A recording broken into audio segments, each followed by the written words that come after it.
You ever wonder how a simple apple in an Amish kitchen ends up looking cleaner than the ones in those fancy supermarket bins?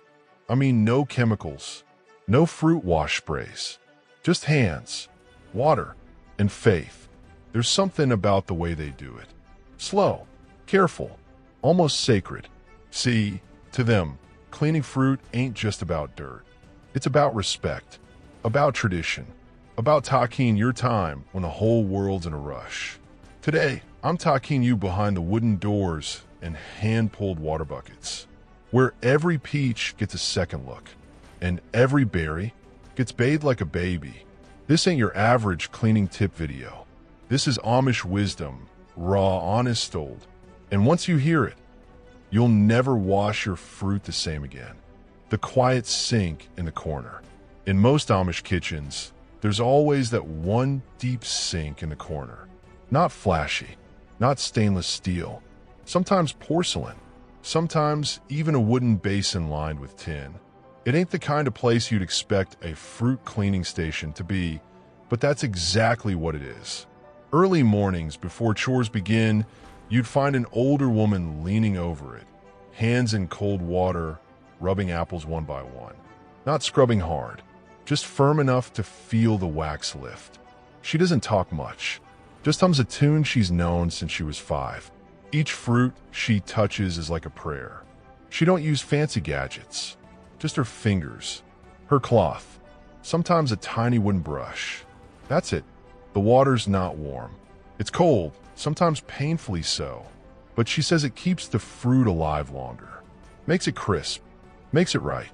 You ask her why she don't use those fruit wash sprays from the store. She looks up, smiles, says, if you can't clean it with what the Lord gave you, maybe you shouldn't eat it. The cellar rules: clean before you store. Now, the cellar, that's a different world altogether. You walk down creaky stairs, and suddenly, you're in a place that smells like earth and apples. Sweet, a little sour too. Rows and rows of wooden crates, each crate labeled in pencil. Peaches, plums, pears, and the rule: don't store anything dirty. No exceptions. Even a single dusty apple could ruin a whole batch. That's what they believe. They clean every fruit by hand before it ever touches the cellar air. You might see 3 generations sitting around a big table outside, just washing and drying.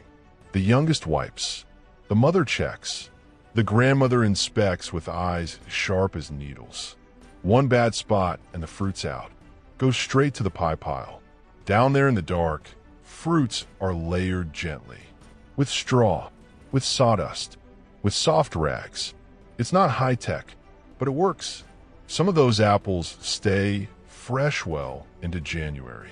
No chemicals, no fridges, just trust and work and clean fruit. Orchard to table, the real journey. See, when they pick fruit from the orchard, it ain't a quick grab and go. Nope, it's deliberate. They touch each apple, twist gently. Feel the stem. If it comes off too easy, they know it's just right. If it resists, it stays. Once picked, they don't toss it into buckets like we do. No, sir. They carry padded baskets. Line them with soft cloths. Every apple's placed, not dropped. When they get back, the first step isn't storage. It's cleaning. Always. Buckets are filled. Rainwater, if they have it. Then comes the vinegar or salt, depending on the fruit, depending on the mood. Some days it's just plain water, but they never skip the soak. You might see old Eli with his hands full of grapes, letting them drip dry in the sun. Says the sunshine gives them their last blessing. Ain't scientific, but it feels true. Fruit for the sick must be the cleanest. There's a saying among them: clean food heals. Especially when someone's unwell. That's when the cleaning gets intense.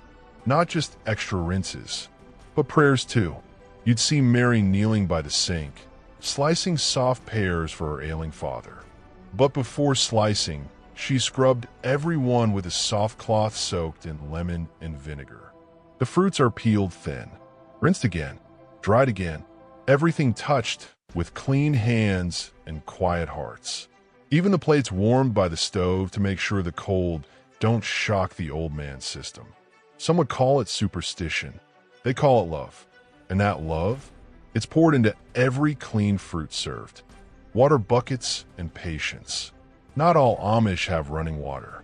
Some still carry it from wells. Buckets sloshing down dirt paths. And guess what? They still clean every fruit. They'll heat water over a wood stove, add salt or cider vinegar, and set up a cleaning table right in the yard. You'd see the children laughing, dipping strawberries in bowls, then holding them up to the light like little rubies. One wrong spot and it gets eaten immediately. Can't waste it. Can't store it. It's honest work. Uncomfortable sometimes, but worth it. There's a kind of dignity in scrubbing your apples by hand with water you pull from the ground. Ain't quick, ain't easy, but it makes the fruit feel earned. Sacred, almost. Cleaning secrets for community feasts. When there's a gathering, like a barn raising or Sunday fellowship, fruits are everywhere. Sliced peaches in jars, baskets of plums, apples and pies. But before they ever reach the table, they go through one of the most careful cleaning rituals you'll ever see. You'd think they were prepping for royalty. Dozens of women stand around tubs, cleaning fruits in shifts. The youngest scrub, the elders inspect. Some add lemon to keep them from browning. Others soak the more delicate fruits like grapes in cool rainwater so the skins don't split. You'd hear soft conversations, recipes passed around, gossip shared, but the hands? Always working, always moving. Every fruit is a guest at that feast, and it's treated with honor. No fruit too small to clean. Even the tiniest berries get cleaned. Not with soap, not with chemicals, but with care. The Amish don't believe any fruit's too small to deserve that attention. When the wild berry harvest rolls in, usually in summer, you'd see whole families hunched over shallow bowls, fingers plucking leaves, twigs, and beetles. Then comes the saltwater soak. Real gentle. They stir the water slowly, watch the bugs float to the top, skim them off, let the berries rest.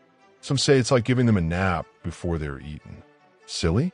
Maybe, but it makes the berries taste better, cleaner, brighter, like the land itself. The strawberry ritual. Strawberries are special. They bruise easy, rot fast. That's why the Amish handle them like eggs. They pick them early morning when the dew's still fresh. Then sort them, big ones, small ones, soft ones. The soft ones get eaten same day. The others? Washed in cold water with a drop of lemon and a whisper of vinegar. Not too much. Too strong, and it ruins the taste. They swirl them slow, never rub. Then they dry them flat on soft cotton towels, one layer only. Not stacked, not crowded, just rows of red. Quiet, resting. You walk into the room and you smell it. That mix of sweetness and sunshine. That's not something you can fake. Lessons from the oldest hands. You watch the old women. Their fingers are bent, slow now, but precise. They've cleaned more fruit than we'll ever see. They don't rush. Don't chat much either. Just work. You ask why they clean each peach 3 times. She says, first for the dirt, then for the bugs, third for the soul. You laugh. Think she's kidding, but she ain't. She believes food carries spirit, and a clean fruit, touched with clean hands and a quiet heart, feeds more than the belly. It feeds something deeper, and maybe, just maybe, she's right. It's not just cleaning, it's culture. To outsiders, it's just washing fruit. But to them, it's culture. It's a way of life. It's belief in purity, in care, in doing things right even when nobody's looking. When the world's chasing shortcuts and sprays, they're still there, soaking apples in vinegar water and drying peaches on old quilts. Because it's not about what's trendy. It's about what's true. You eat one of their fruits and you'll taste it. The difference, the depth, the work. That's not just a clean fruit. That's a memory. That's heritage. That's Amish.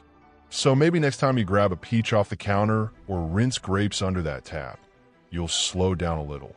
Maybe you'll remember that quiet Amish woman with her cloth, her cold bucket, and her calm. Maybe you'll ask yourself, am I just cleaning this fruit? Or am I honoring it? That's what they do. And maybe, just maybe, that's what we're missing. If you felt that, if this took you somewhere simpler, somewhere quieter, then stick around. Because here at Rustic Pantry, we ain't just preserving food. We're preserving ways.